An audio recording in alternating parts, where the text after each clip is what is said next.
प्यारे बच्चों, एक दफा का जिक्र है। एक सरसब्ज शादाब जंगल में दादा ओक नाम का एक दरख्त पुराना खड़ा था। इसकी चौड़ी शाखें, मोटी छाल और पत्ते थे जो हवा के झोंके में आहिस्ता से सरगोशी करते थे। दादा ओक कोई आम दरख्त नहीं था। वो अपने इर्द गिर्द की हर चीज को महसूस कर सकता था, जैसे इंसानों और जानवरों को महसूस होता है। वो गर्म धूप, ठंडी बारिश और यहाँ तक कि बच्चे के हाथ के नरम लम्स को भी महसूस कर सकता था। इसी जंगल में बच्चों का एक ग्रुप रहता था। मियाँ, साम और इनका छोटा भाई सालार। वो दादा ओक के करीब खेलना पसंद करते थे और अक्सर इसकी शाखों पर चढ़कर झूलते थे या इसके साए में आराम करते थे। एक धूप वाली दोपहर खेलते हुए मियाँ ने गलती से एक छोटी टहनी तोड़ दी।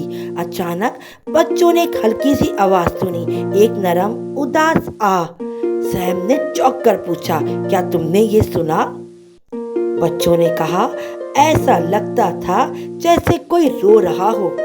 सलार ने इधर उधर देखा और कहा, यहाँ दादा ओक के अलावा कोई नहीं है।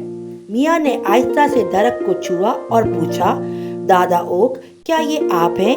क्या तुम रो रहे हो?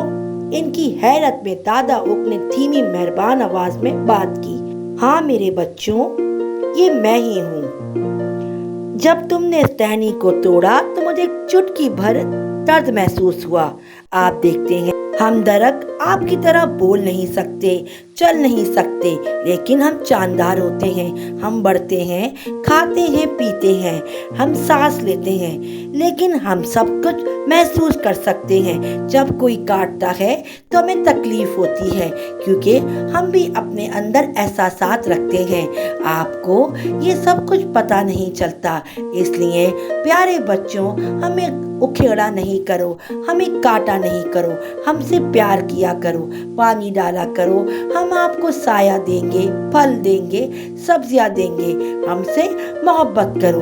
एक साइंस रिसर्च से पता चला है कि दरख्त भी रोते हैं और ये आपको पता नहीं चलता। जब उनको कोई बहुत बेदिली से काटता है तो उनको तकलीफ होती है, क्योंकि वो जानदार हैं।